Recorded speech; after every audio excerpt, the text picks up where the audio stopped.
Hello my dear students, welcome to the unique classes Prayagraj.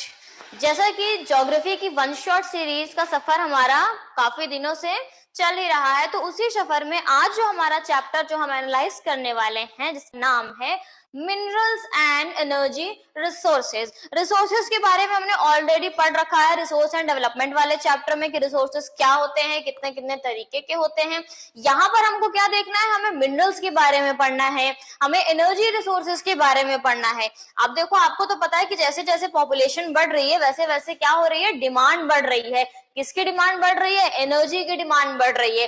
काफी सारी चीजों की क्या है, हमारी डिमांड दिन ब दिन बढ़ती जा रही है। तो अगर डिमांड बढ़ रही है, इसके बारे में हमने ऑलरेडी डिस्कस कर रखा है कि जब डिमांड बढ़ रही है इसका मतलब हमको प्रोडक्शन की नीड जो है वो ज्यादा है। हम क्या करेंगे, रिसोर्सेज को डिप्लीट ज्यादा करेंगे, उसका डिग्रेडेशन ज्यादा करेंगे, तो कहीं ना कहीं उनको कंजर्व भी करने की जरूरत पड़ेगी। तो इन्हीं सारी चीजों को ले देके हम मिनरल और एनर्जी रिसोर्सेज को क्या क्या हैं, इनके टाइप्स कैसे कैसे हैं, कौन कौन से हमारे पास मिनरल्स देखने को मिल रहे हैं, कौन कौन से एनर्जी रिसोर्सेज मिल रही हैं, कैसे उनका डिप्लीशन हो रहा है, कहां कहां पर वो ज्यादा मिल रहे हैं हमको पर्टिकुलर उनके रीजन्स, और कैसे हम उन्हें कंजर्व कर सकते हैं, ये सारी चीजें हम इस चैप्टर में पढ़ने वाले हैं। तो चलिए बिल्कुल भी टाइम ना वेस्ट करते हुए हम अपने प्यारे से चैप्टर की शुरुआत करते हैं। ठीक, अब जैसा कि आपको पता है ऑल लिविंग थिंग्स क्या दिया हुआ किसमें, कि all living things needs minerals. हर जो भी जीवित प्राणी है उसको मिनरल की रिक्वायरमेंट है। अब ये सोचने वाली बात है कि सबको मिनरल की रिक्वायरमेंट क्या है, मिनरल होता क्या है। मिनरल जैसे कि आपको पता है कि एक नेचुरल अकरिंग सब्सटेंस होता है। क्या होता है? नेचुरल अकरिंग सब्सटेंस होता है जिसका अपना एक इंटरनली कोई स्पेसिफिक स्ट्रक्चर होता है। ठीक है, तो उसको हम बोलते हैं मिनरल। ठीक है, तो अब क्या बोला जा रहा है कि जो भी लिविंग बीइंग्स हैं उनको कहीं ना कहीं मिनरल्स की बहुत ज्यादा रिक्वायरमेंट है। वो कैसे है?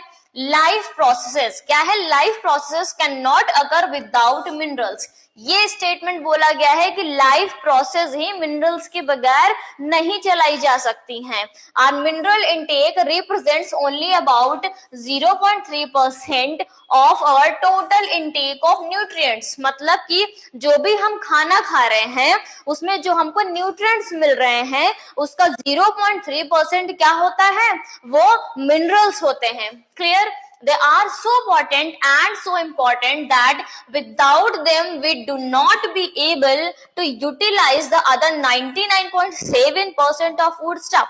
मतलब कि हम जो कुछ भी खाना खा रहे हैं, ठीक है, जो कुछ भी हम खा रहे हैं हमको उनसे जो भी न्यूट्रिएंट्स मिल रहे हैं, कितने मिल रहे हैं? 0.3% न्यूट्रिएंट्स मिल रहे हैं। लेकिन अब ये भी देखो, परसेंटेज भले इसका कम है लेकिन सबसे ज्यादा इंपॉर्टेंट है। क्यों इंपॉर्टेंट है?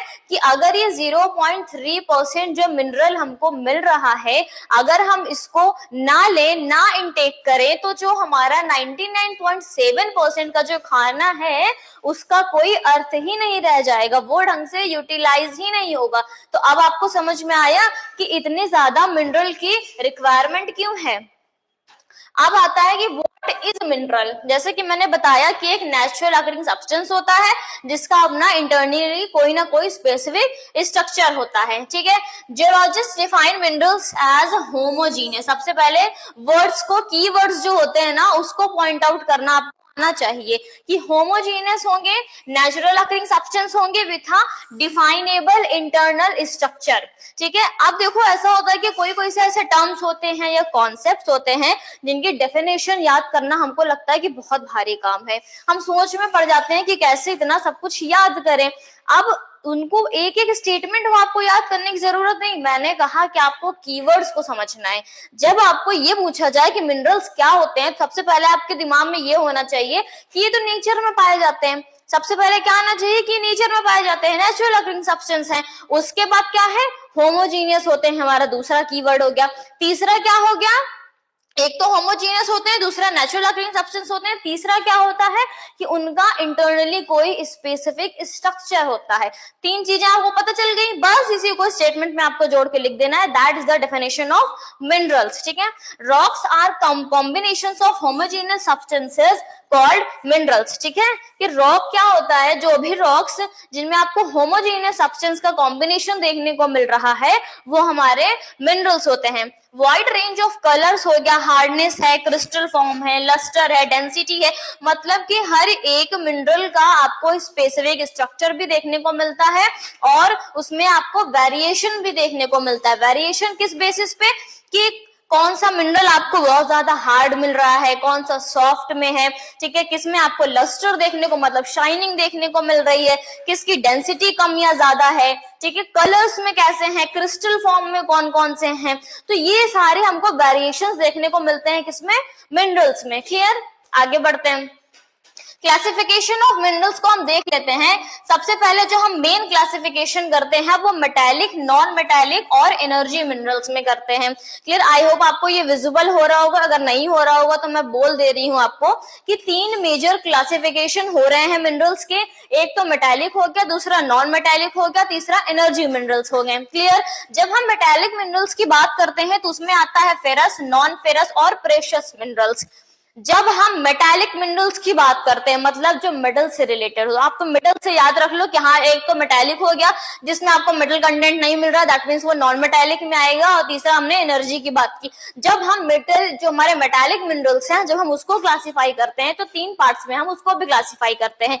एक तो फेरस मिनरल हो गया, दूसरा नॉन फेरस हो गया, तीसरा प्रेशियस हो गया। मतलब दादाजी के 3 बच्चे और एक बच्चे का 3 है, ठीक है, और बाकी तो नॉन मेटालिक में आपको एग्जांपल्स मिल रहे हैं और एनर्जी मिनरल्स में भी आपको एग्जांपल्स मिल रहे हैं। मतलब क्या है कि दादाजी के तो 3 बच्चे हैं, इसमें से बड़े बच्चे के भी 3 बच्चे हैं, बाकी सब सिंगल हैं अभी तक। इसे याद कर लो, क्लासिफिकेशन ऐसे होगा। जब हम फेरस की बात कर रहे हैं तो एग्जाम्पल में आएगा आयरन ओर है, मैंगनीज है, निकिल है, कोबाल्ट है। ठीक है, क्या है, आयरन ओर है, निकिल है, मैंगनीज है, कोबाल्ट है, ये आपके फेरस मिनरल्स में आते हैं। जब हम नॉन फेरस की बात कर रहे हैं तो कॉपर है, लेड है, टिन है, बॉक्साइट है। अगर आपको ये विजिबल नहीं हो रहा हो तो मैं जो बोल रही हूँ आप उसको नोट डाउन कर सकते हैं कि नॉन फेरस में होगा कॉपर, लेड, टिन, बॉक्साइट। जब हम प्रेशियस, अब देखो प्रेशियस मिनरल से तो आपको याद करने की जरूरत ही नहीं, प्रेशियस मिनरल्स में आपको ऑलरेडी याद आ जाएगा कि गोल्ड होता है प्रेशियस, सिल्वर होता है प्रेशियस, प्लैटिनम होता है प्रेशियस, तो उससे आप याद कर लेंगे। जब हम बात करते हैं नॉन मेटालिक की, जहां पे आपको मेटालिक कंटेंट नहीं देखने को मिलता है, वैसे होंगे हमारे मीका हो गया, salt, potash, sulphur, granite, limestone. तो ये सारे जो हमारे मिनरल्स होते हैं ये हमारे नॉन मेटालिक मिनरल्स में आते हैं। लास्ट जो हमारा है क्लासिफिकेशन वो एनर्जी मिनरल्स का है। किसका है, एनर्जी। अब एनर्जी आपको पता है कि नेचुरल से चीजें की क्या होता है, कोल होता है, पेट्रोलियम होता है, नेचुरल गैस है, इन्हीं से तो हमको एनर्जी ऑब्टेन होती है। तो ये सारे हमारे क्या हो गए, ये सारे हो गए हमारे एनर्जी मिनरल्स। तो ये हो गया क्लासिफिकेशन ऑफ मिनरल्स कंप्लीट। अब हम आगे बढ़ते हैं कि मिनरल्स, देखो अब हमने बोला है कि नेचुरल अकरिंग सब्सटेंस है, ठीक है, तो मतलब नेचर में पाए जाते हैं। अब अगर नेचर में पाए जाते हैं तो अलग अलग फॉर्म्स में पाए जाते होंगे, ये भी तो हमें जानना जरूरी है। ऐसा थोड़ी ना सोच सकते हैं कि सिर्फ हम नेचर में मिल रहे हैं बस हो गया मिनरल। अरे कौन कौन से फॉर्म्स में मिनरल्स मिल रहे हैं ये भी तो, अगर हमको उनके अलग अलग फॉर्म्स के बारे में पता चलेगा तभी तो हम ये जान पाएंगे ना कि किस फॉर्म से हमको किस तरीके के मिनरल्स मिल रहे हैं। अभी हमने इतने सारे एग्जांपल्स भी तो देखे मिनरल्स के।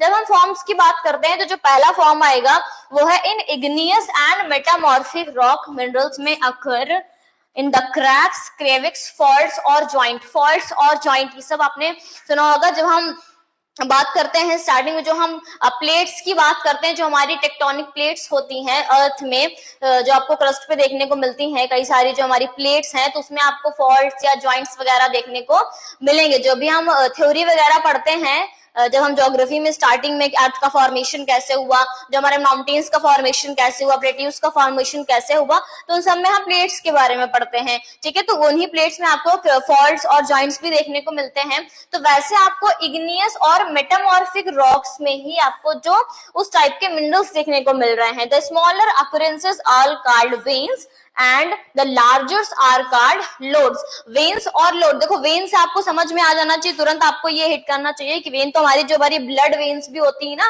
कैसे होती है, कुछ ऐसे ऐसे टाइप की होती है ये वाली। ठीक है, इसको हम बोल सकते हैं कि कुछ वेन्स में हमको देखने को मिल रहा है। लोड्स की जब हम बात करें ये थोड़ा सा हार्ड टाइप का हो जाता है तो उसको हम लोड्स बोल देते हैं। तो वेन्स और लोड्स में हमको इस टाइप के मिनरल्स देखने को मिल रहे हैं। मेजर जो हमारे मेटालिक मिनरल्स हैं, टिन है, कॉपर है, जिंक है, लेड है। तो टिन, कॉपर, जिंक, लेड इस तरीके के जो मिनरल्स हैं वो आपको इस फॉर्म में देखने को मिलेंगे, वेन्स और लोड्स में देखने को मिलेंगे। कौन से रॉक में मिलेंगे? इग्नियस और मेटामॉर्फिक रॉक्स में देखने को मिलेंगे। तो ये हो गया हमारा पहला फॉर्म। जब हम दूसरे फॉर्म की बात कर रहे हैं तो ये क्या है? Sedimentary rocks. सेडिमेंट्री रॉक्स आपको पता चल रहा होगा कि जो सेडिमेंट हो जाए, जैसे कि हम पानी में भी अगर मान लो अगर हम एक गिलास हमने पानी भी लिया और उसमें मिट्टी डाल दी ढेर सारी, तो वो एक नीचे कुछ टाइम बाद वो सेडिमेंट के फॉर्म में हो जाती है, ठीक है, वो जम जाती है उसी पे। तो क्या है? बेड्स और लेयर्स में ये मिनरल्स मिल रहे हैं। कैसे मिल रहा है? बेड्स और लेयर्स में। कुछ हम ऐसे बोल सकते हैं कि इस तरीके हमको बेड्स और लेयर्स में देखने को मिल रहे हैं ये मिनरल्स, ठीक है। ये हो गया। और रॉक्स हमारे कौन से हैं? रॉक्स हमारे सेडिमेंट्री रॉक्स हैं। Coal and some forms of iron, ये इसका एग्जांपल है। Coal and some forms of iron have been concentrated as a result of long periods under great heat and pressure. आपको पता है कि कोल का फॉर्मेशन होने में भी काफी टाइम लगता है और काफी वेदरिंग होती है, उसमें काफी प्रेशराइज होता है। और ये भी आपने देखा होगा जब आप कोल को ऐसे उठा के देखो तो उसमें कुछ वो लेयर टाइप का होता है उसका स्ट्रक्चर। तो वही चीज इसमें बताई गई ना कि बेड्स और लेयर्स में ऐसे मिनरल्स जो है वो हमको मिलते हैं। अनदर ग्रुप है सेडिमेंट्री मिनरल्स का, क्या है? जो कि जिप्सम है, पोटैश सॉल्ट है, सोडियम सॉल्ट है। ये भी हमारे सेडिमेंट्री रॉक्स के जो मिनरल्स वहां से मिल रहे हैं ये उसके एग्जांपल्स हैं। These are formed as a result of evaporation specially in arid region. जो आपको ऐसे मिनरल्स की सोडियम सॉल्ट का एग्जांपल है, सोडियम सॉल्ट आपको पता है कि एवापोरेशन से ही हमको मिलता है। तो ये जो आपको एग्जांपल बताया जा रहा है कि जो भी हमारे एरिड रीजन्स है, जो भी हमारे ड्रायर रीजन्स हैं, वहां पर एवापोरेशन से भी ये हमारे सेडिमेंट्री रॉक्स में से जो मिनरल हमको मिल रहे हैं उनके जो एग्जांपल्स हैं वो सोडियम सॉल्ट वगैरह हो गया, पोटैश हो गया, जिप्सम हो गया। और बाकी हमको नॉर्मल जो सेडिमेंट्री रॉक्स से मिल रहे हैं वो कुछ आयरन के फॉर्म्स के भी हैं और कुछ कोल के भी हैं। क्लियर? तो ये हो गया हमारा दूसरा फॉर्म। तीसरे फॉर्म की जब हम बात करते हैं तो क्या है? Decomposition of surface rocks and the removal of the soluble constituents leading a residual mass of weathered material. Residual का मतलब क्या होता है बच्चों? रेसिडुअल का मतलब होता है कि जो बची हुई चीज है, ठीक है, जो बच गया है। और उसके बाद क्या है? जो वेदर्ड मटेरियल, मान लो कि जैसे कि बहुत ज्यादा गर्मी हुई, बारिश हुई, ठीक है, तो क्या हो रहा है कि अर्थ पे क्या है? प्रेशर पड़ रहा है, उसकी क्या हो रही है? वेदरिंग हो रही है। तो मान लो फॉर एग्जाम्पल कि जैसे कि हमारा ये एक हम सरफेस बना ले रहे हैं अर्थ की, तो अर्थ की मान लो ये हमारी सरफेस है। अब यहाँ पे जो हमको सॉइल कवर देखने को मिल रहा है तो इसमें वेदरिंग हो रही है, कभी हीट की वजह से, कभी बारिश की वजह से बहुत ज्यादा। तो जो मिट्टी बह के चली गई, ठीक है, उसकी वजह से मान लो अगर फ्लडिंग वगैरह हो गया, बारिश ज्यादा हो गई, तो मिट्टी तो बह के चली गई, कुछ जो हमारे रेसिडुअल मास जो उसी में रह जाता है, कुछ ऐसे चीजें हैं जो वहां पर रह जाती हैं, वो हमारा किसमें आएगा? वो हमारा आएगा इस टाइप के फॉर्म में। कैसे कि जो डिकम्पोजिशन ऑफ रॉक सरफेस में भी, जैसे कि मैंने वेदरिंग की बात की, वो इसी में आएगा ये सारी चीजें, कि जो रेसिडुअल मास के जो मिनरल्स होते हैं, ठीक है। ये हो गया हमारा तीसरा फॉर्म। चौथे फॉर्म की जब हम बात करते हैं, सर्टेन मिनरल्स में occur at alluvial deposits. Alluvial deposits का मतलब क्या होता है बच्चों? जैसे हमने देखा है कि नदी के किनारे जो है, जब मान लो जब पानी का तेज बहाव होता जा रहा है तो कहीं ना कहीं क्या होता है? डिपोजिशन होने लगता है, ठीक है। वो हमारे जो सिल्ट या सेडिमेंट जो है पानी के साथ आ रहा है, तो पानी तो बह के जा रहा है। जब मान लो जहां पे बहाव कम हो गया तो पानी तो बह गया, लेकिन जो वहां पे प्लेस हो जाती हैं जो भी सिल्ट्स या जो भी सेडिमेंट्स हैं, ठीक है, तो वो हमारे अलुवियल डिपॉजिट में आते हैं। उनको हम प्लेसर डिपॉजिट भी बोलते हैं क्योंकि वहां पे वो प्लेस हो जाते हैं। क्लियर? ये हो गया। Gold, silver, tin and platinum ये हमारे प्लेसर डिपॉजिट्स के एग्जाम्पल है, ठीक है, एलुवियल डिपॉजिट के एग्जाम्पल्स है। फिफ्थ फॉर्म के हम बात कर रहे हैं, कॉमन सॉल्ट है, मैग्नीशियम है, ब्रोमाइन है, are largely derived from ocean water. कि ओशियन से भी तो हमको कई सारे मिनरल्स मिलते हैं। कहां पर? ओशियन के जो नीचे हम एकदम बॉटम पार्ट की बात करते हैं, वहां पर भी हमको कई सारे जो है मिनरल्स, कई वैरायटीज के मिनरल्स हमको देखने को मिलते हैं। तो उन्हीं का जो एग्जाम्पल है वो है कॉमन सॉल्ट है, मैग्नीशियम है, ब्रोमाइन है। तो ओशियन बेड्स जो are rich in manganese nodules, कि मैग्नीज नोड्यूल्स में भी ओशियन जो बेड, जैसे मैंने बताया कि ओशियन के जो बॉटम वाला पार्ट है, मतलब जो बेड जिसको हम बोल सकते हैं ओशियन बेड वाला जो रीजन है, वहां पर आपको मैग्नीज के नोड्यूल्स भी देखने को मिल रहे हैं। बाकी जो एग्जांपल्स है वो क्या है, मैग्नीशियम ब्रोमाइन कॉमन सॉल्ट है। क्लियर? तो आई होप आपको मिनरल्स के फॉर्म जो है वो समझ में आ गए होंगे कि किस किस फॉर्म में जो नेचर में मिनरल्स हमको मिल रहे हैं। क्लियर?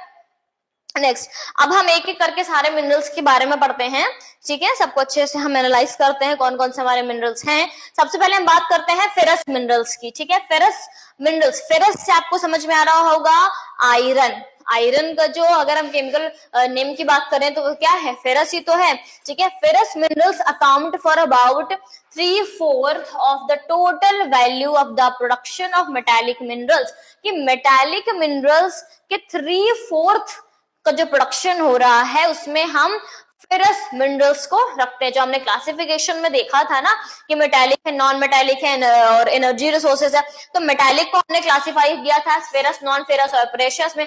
तो फेरस की यहाँ पे बात हो रही है कि जो टोटल हमारा मेटालिक मिनरल्स का कंपोजिशन है उसमें से 3/4 क्या होता है, वो हमारा फेरस मिनरल्स होता है। It provide strong base for the development of metallurgical industries. India exports substantial quantities of ferrous minerals after meeting her internal demands, ठीक है। मेटलर्जिकल जो इंडस्ट्रीज हमारी जो होती हैं उसमें आपको इनका यूज सबसे ज्यादा देखने को मिलता है, और जो हमारा इंडिया है वो इन मिनरल्स को, जो हमारे फेरस मिनरल्स हैं, इसको एक्सपोर्ट भी करता है। कब एक्सपोर्ट करता है, जब हमारी इंटरनली जो हमारी डिमांड है वो फुलफिल हो जाती है, उसके बाद जो हमारे फेरस मिनरल्स हैं इनका एक्सपोर्ट भी होता है। क्लियर?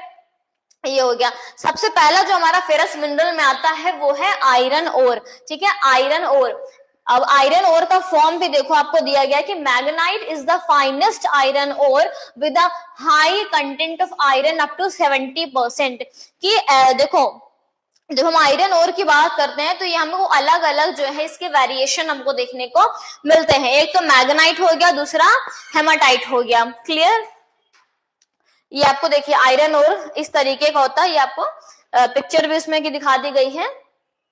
नेक्स्ट, जब हम आयरन ओर के फॉर्म्स की बात करते हैं, हमने मैग्नाइट की बात की और हमने हेमाटाइट की बात की, तो मैग्नाइट में आपको अप टू 70% जो है वो आयरन कंटेंट देखने को मिल रहा है, ठीक है। वो रिच है किसमें, आयरन में, ठीक है। मैग्नाइट में आयरन का परसेंटेज आपको ज्यादा देखने को मिल रहा है।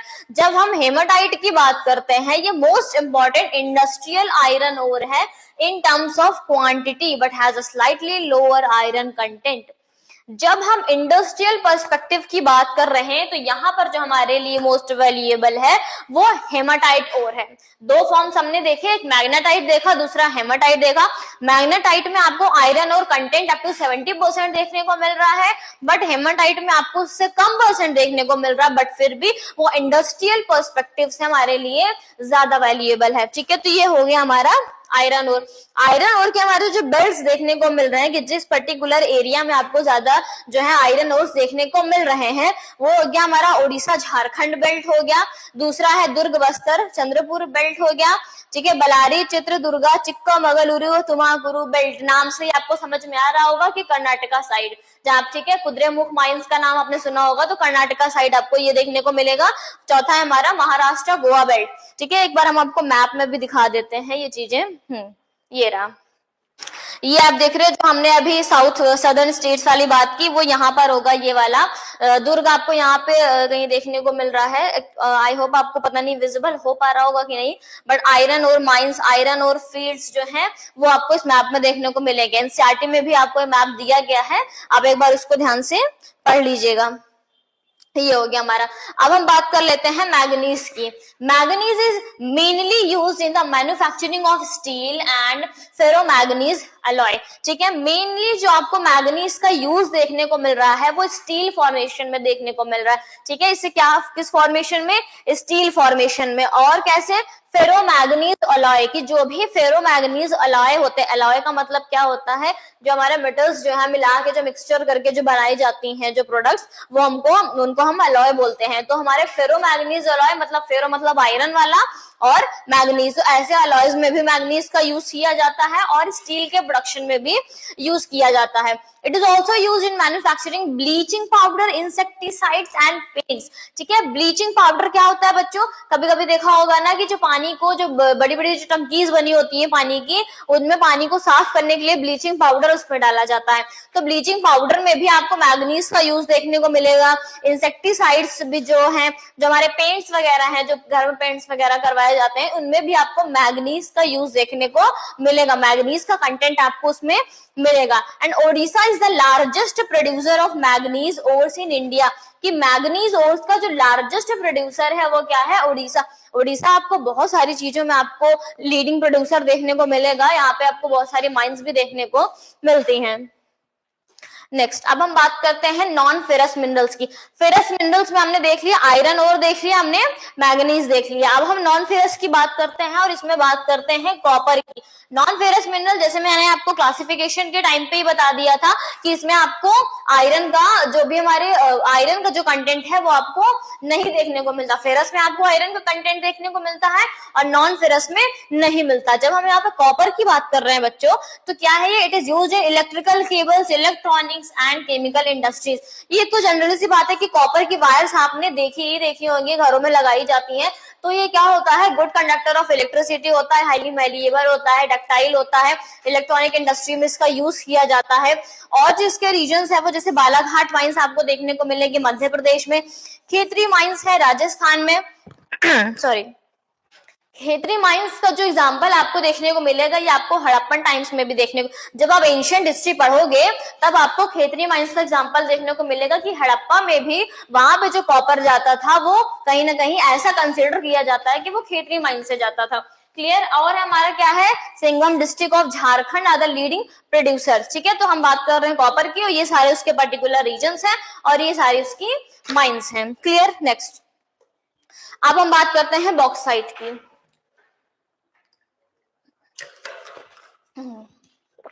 सॉरी अब हम बात करते हैं बॉक्साइट से, जिससे कि हमको क्या मिलता है, हमको मिलता है एल्यूमिनियम।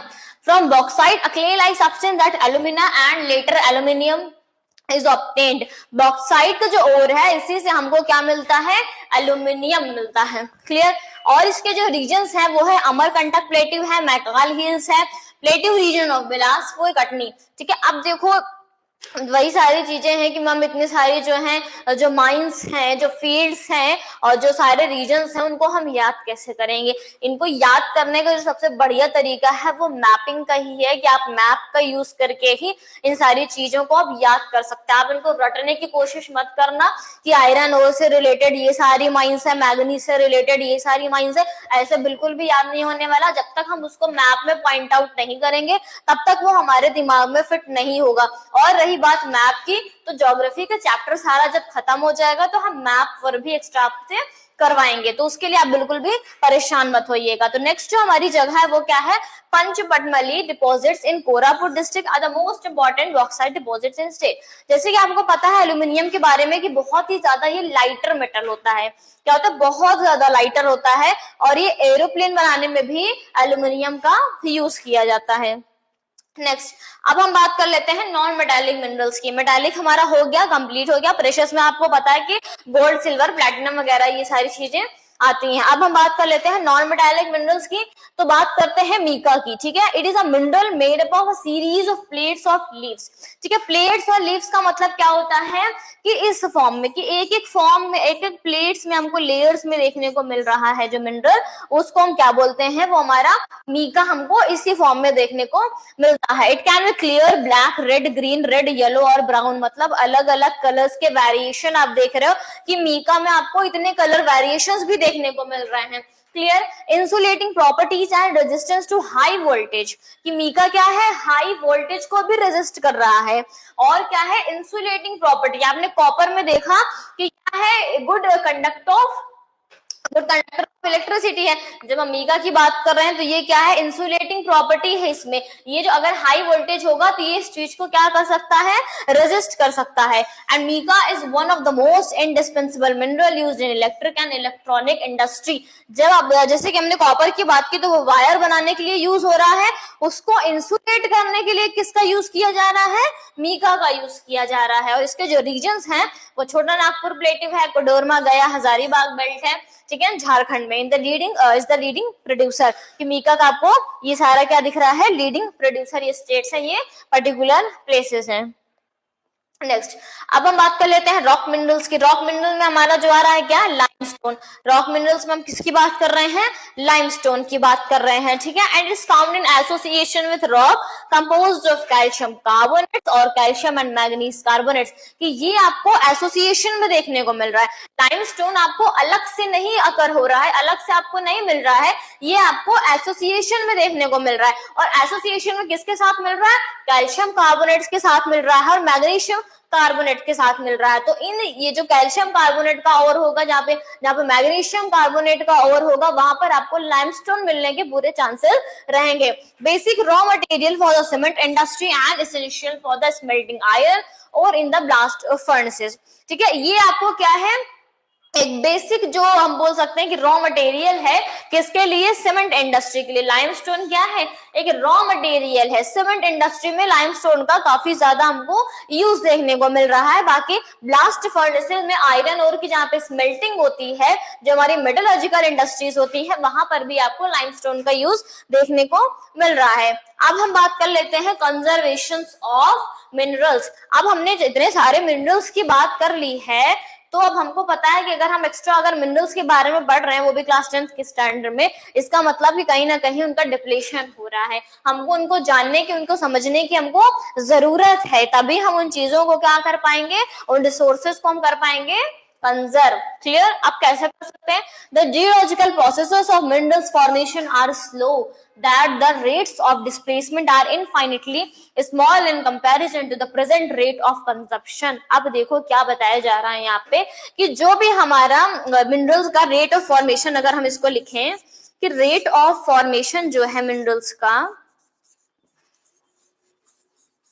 कि जो हमारा रेट ऑफ फॉर्मेशन है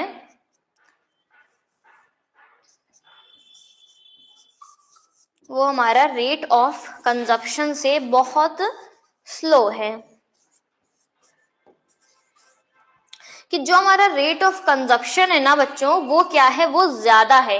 कि रेट ऑफ कंजप्शन जो है मिनरल्स का वो काफी ज्यादा हो रहा है comparison to rate of formation. मतलब कि मिनरल्स को फॉर्म होने में तो काफी लंबा टाइम लग जा रहा है, अबाउट मिलियंस ऑफ ईयर्स जो है फॉर्मेशन में ही लग जा रहे हैं, लेकिन जब कंजप्शन की हम बात करते हैं तो बहुत जल्दी क्या हो रहा है, उसका कंजप्शन हो रहा है। Mineral resources are therefore finite and non renewable. कि मिनरल्स क्या होते हैं, हमारे नॉन रिन्यूएबल होते हैं। इसके पहले वाले चैप्टर्स में हमने इसको पढ़ रखा है, रिसोर्स एंड डेवलपमेंट में भी आई थिंक ये आया था, कि जो हमारे नॉन रिन्यूएबल जो रिसोर्सेज होते हैं उसमें हमारे मिनरल्स ही आते हैं, कि इनको हम दोबारा नहीं पा सकते अगर एक बार हमने इनको यूज कर लिया है। तो इसलिए कंजर्व करने की बात ही यहाँ पे इसलिए उठाई गई है कि ये चीजें हमको बार बार नहीं मिलने वाली। अगर एक बार ये कंप्लीटली खत्म हो गया तो दोबारा इसको फॉर्म होने दोबारा इसको फॉर्म होने में बिलियंस ऑफ इयर्स का टाइम लग जाएगा। तो इसलिए अगर हमारे पास इतनी वैल्यूएबल चीजें हैं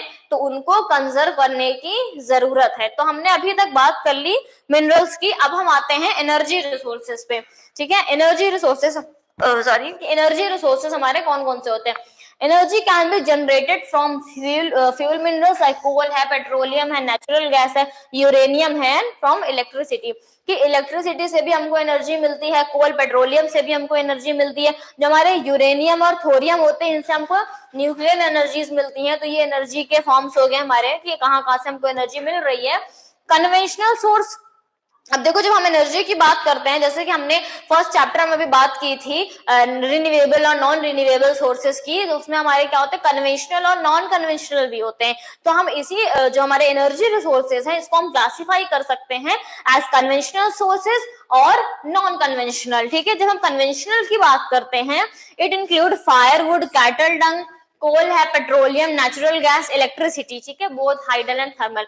जब हम कन्वेंशनल की बात करते हैं तो ये हमारा फायरवुड हो गया, जैसे कैटल डंग, जिससे गाय का गोबर हम जिसको बोलते हैं, पेट्रोलियम है, नेचुरल गैस है, ये सारी हमारी कन्वेंशनल एनर्जी सोर्सेज में आती हैं। जब हम नॉन कन्वेंशनल की बात करते हैं बच्चों, नॉन कन्वेंशनल में आता है सोलर, इंक्लूडेड सोलर है, विंड है, टाइडल है, जियोथर्मल है, बायोगैस है एंड ऑटोमेटिक एनर्जी। ये सारी जो हमारी एनर्जीज हैं ये हमारी नॉन कन्वेंशनल में आती हैं। देखो अब थोड़ा सा ये कंफ्यूजिंग वाला है कि कभी कभी ये हो जाता है जब हम जो हमारे कन्वेंशनल सोर्सेस होते हैं उनको हम नॉन रिन्यूएबल भी बोलते हैं।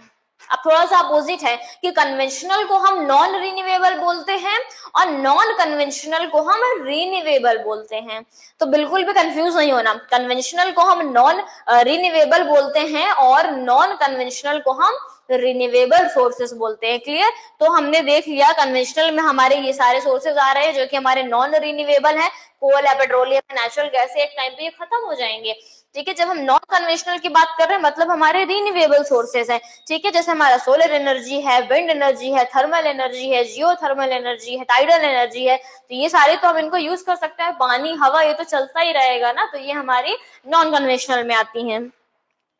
अब हम बात कर लेते हैं coal, just wait, conventional source of energy की। हाँ, जब हम कन्वेंशनल सोर्स ऑफ एनर्जी की बात करते हैं तो पहला जो हमारा आता है कोल, कोयला। ठीक है, कोयले से भी तो हमको एनर्जी मिलती है।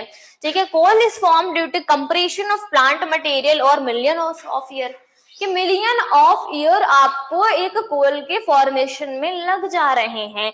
Lignite is a low grade brown coal, क्या है, जो हम अगर फॉर्म्स की बात करें, एक हमारा लिग्नाइट हो गया और हमारा क्या है, बिटुमिनस हो गया। ठीक है, क्या है, एक लिग्नाइट है और दूसरा क्या है, बिटुमिनस कोल है। तो लिग्नाइट क्या है, एक लो ग्रेड ब्राउन कोल है which is soft with high moisture content. कि लिग्नाइट जो कोल है हमारा, जो लिग्नाइट फॉर्म का जो कोल है वो क्या है, उसमें हमको हाई मॉइस्चर कंटेंट देखने को मिलता है, बट क्या है, ये एक लो ग्रेड कोल है। क्या है, लो ग्रेड कोल है। क्लियर? अब हम बात कर लेते हैं जो हमको कोल बहुत डीप में मिलता है।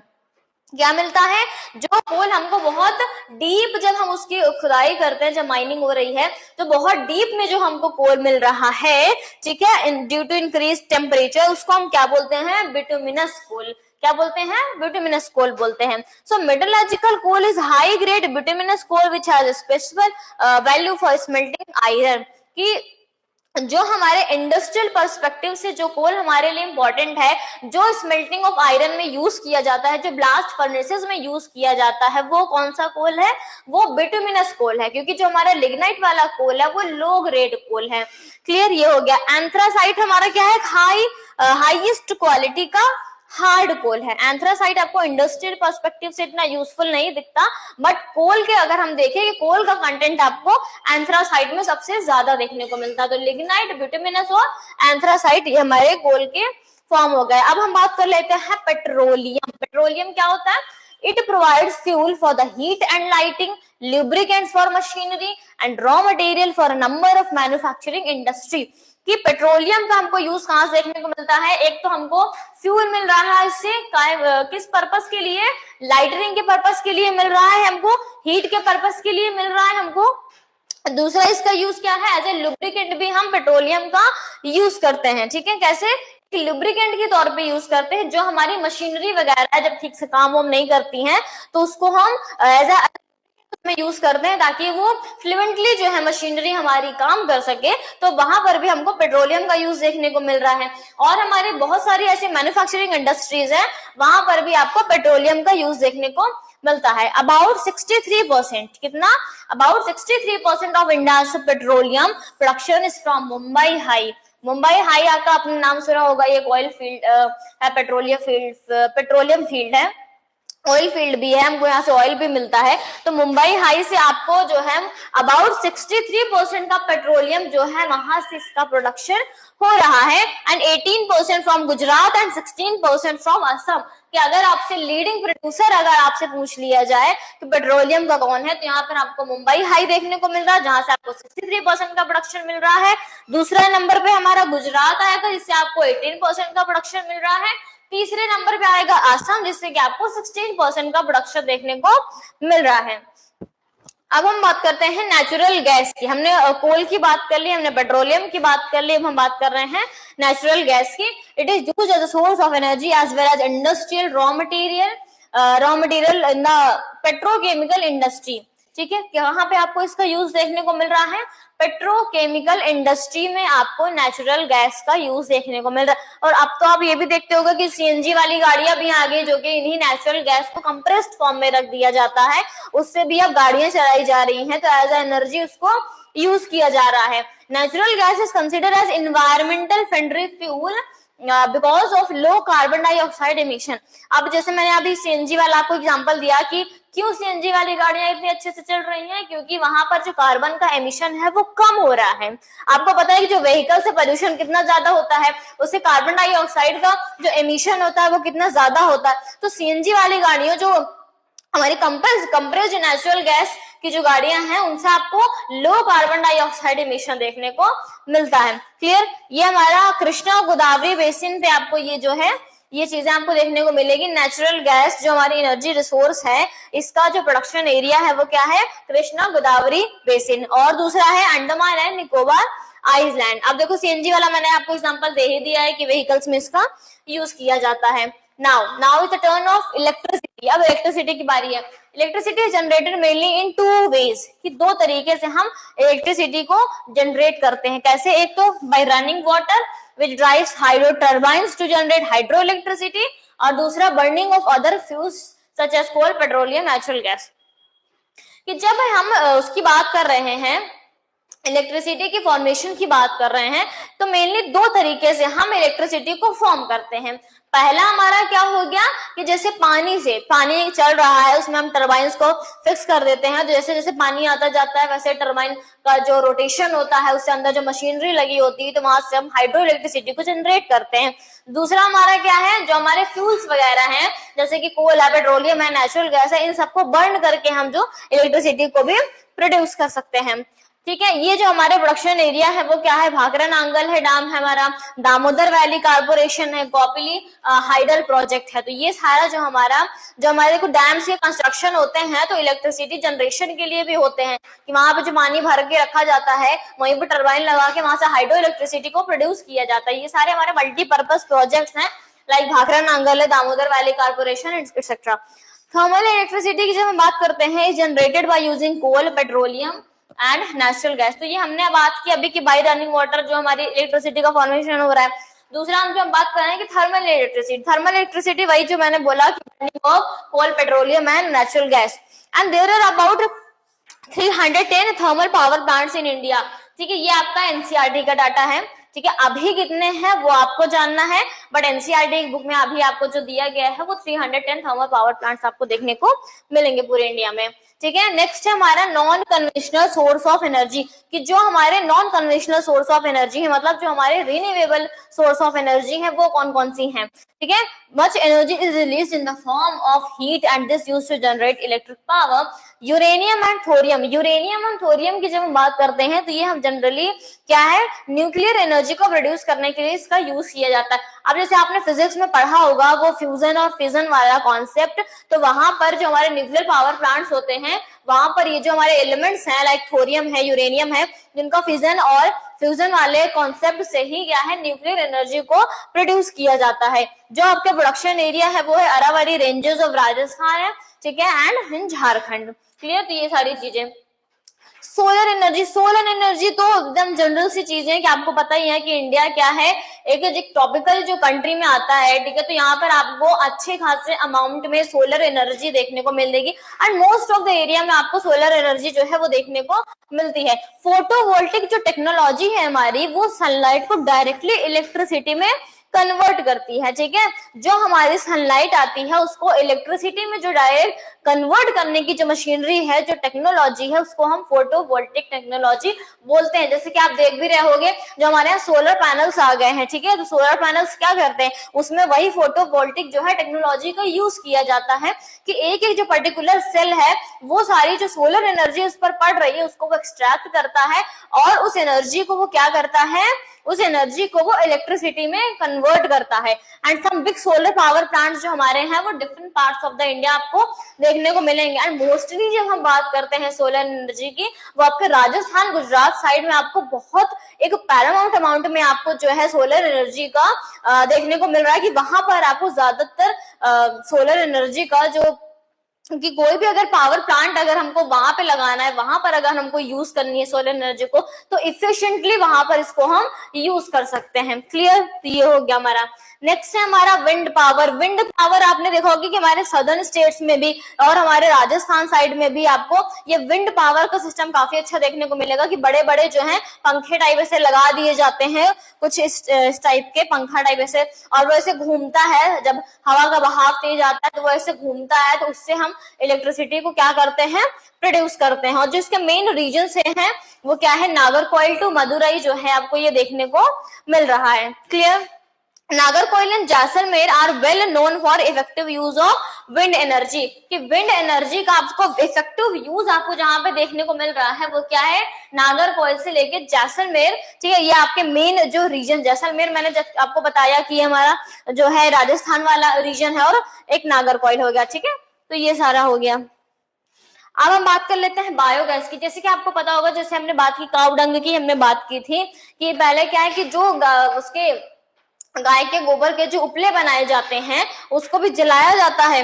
ठीक है, जो जलाने में उसको यूज किया जाता है, जो पहले की चूल्हों में जो खाना बनता था वहां पर उसका यूज किया जाता था, तो जलाने के बाद तो उसमें कुछ नहीं बचता, फिर तो वो खत्म हो जाता है। बट जब हम इसी चीज को, जो भी हमारे यहाँ जो नॉर्मल जो हाउस होल्ड वेस्ट मटेरियल होते हैं उनको जब हम एक जगह इकट्ठा करते जाते हैं, काऊ डंग हो गया या हाउस होल्ड का जो भी हमारा वेस्ट मटेरियल हो गया, सब्जी का जो भी काटते हैं छिलके वगैरह, तो वो सब हम एक जगह जब इकट्ठा करते हैं, उससे हम जब गैस का फॉर्मेशन करते हैं, उससे जब हम एनर्जी का फॉर्मेशन करते हैं, उसको हम क्या बोलते हैं, बायोगैस बोलते हैं। जैसे मैंने बोला कि डिकम्पोजिशन ऑफ ऑर्गेनिक मैटर, ठीक है, जो भी हमारे organic matter, it is gas which is higher thermal efficiency in comparison to kerosene, dung cake and charcoal. कि उसकी जो हमको बायोगैस मिलेगी उसकी जो एफिशिएंसी है वो आपको चारकोल, केरोसिन या काऊ डंग की भी, इन सारी जो भी हमारी इनसे जो हमारी एनर्जी प्रोड्यूस हो रही है उससे आपको काफी ज्यादा इनकी एफिशिएंसी देखने को मिलेगी। Biogas plants are set up at municipal cooperatives at individual level. की बायोगैस जो हमारे प्लांट्स हैं ये आपको कोऑपरेटिव लेवल पे भी सेटअप किए जा रहे हैं, जो हमारे म्युनिसिपल कॉर्पोरेशन वगैरह हैं या विलेज पंचायत जो हैं, या हम सिर्फ इंडिविजुअल की भी बात करें तो ऐसी सारी चीजों में आपको, ऐसी सारी जगह में आपको बायोगैस जो है वो देखने को मिल रही, बायोगैस प्लांट्स जो है वो सेटअप किए जा रहे हैं। नेक्स्ट हमारा टाइडल एनर्जी। अब टाइडल एनर्जी क्या होता है कि जो हमारे ओशियानिक टाइड्स, आपको पता है कि मून के प्रभाव से कभी लो टाइड होता है, कभी हाई टाइड होता है, तो उसको भी हम यूज करके वहां पर हम टरबाइंस को सेटअप करके, वहां पर हम मशीनरी को सेटअप करके वहां से भी हम इलेक्ट्रिसिटी को प्रोड्यूस कर सकते हैं, वहां से भी हम एनर्जी को प्रोड्यूस कर सकते हैं।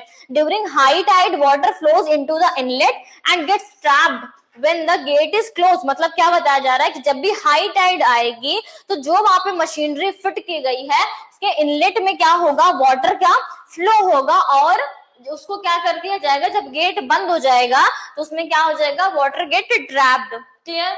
After the tide falls outside the floodgate, the water retained by the floodgate flows back to the sea via pipe that carries it through the power generating turbine.